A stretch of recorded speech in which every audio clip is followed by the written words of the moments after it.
लाख रुपये खर्चून तानाजी सावंतांचा मुलगा निघाला होता बँकॉकला।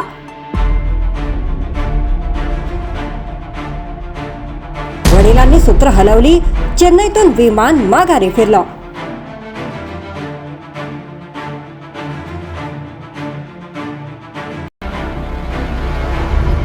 माजी मंत्री तानाजी सावंत यांच्या मुलाचं विमान पुन्हा पुण्यात लँड झालंय। दुपारपासून त्याचं अपहरण झाल्याच्या बातम्या येत होत्या।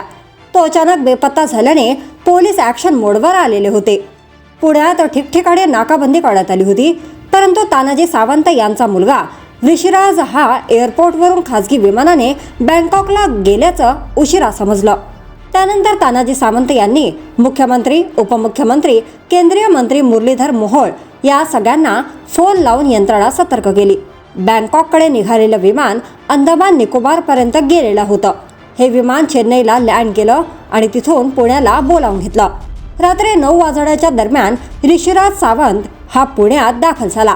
त्याच्यासोबत त्याचे 2 मित्रही आहेत। या प्रकरणात अपहरणाचा गुन्हा दाखल झालेला होता, परंतु तो मित्रासोबत गेल्याचं एअरपोर्टवर गेलेल्या ड्रायव्हरने सांगितल्याने यात अपहरणाचा प्रकार नसेल असं तानाजी सावंत म्हणाले आहेत।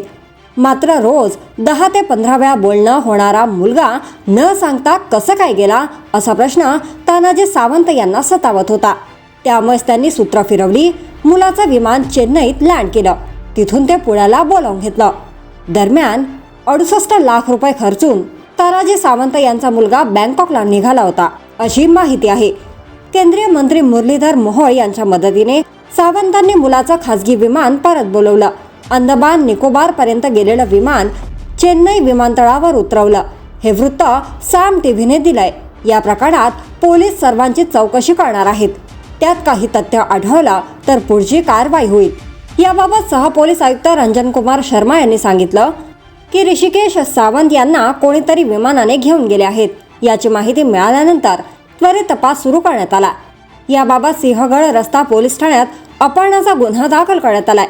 त्याचा तपास गुन्हे शाखा करत आहेत। ऋषिकेश यांना त्यांच्या चालकाने विमानतळावर सोडल्यानंतर ते कुठे गेले, त्यांच्याबरोबर असलेले मित्र कोण आहेत याचा तपास करण्यात येत आहे। जर तुम्ही अजूनही YouTube चॅनलला सबस्क्राईब केलं नसेल तर ते लगेच सबस्क्राईब करा।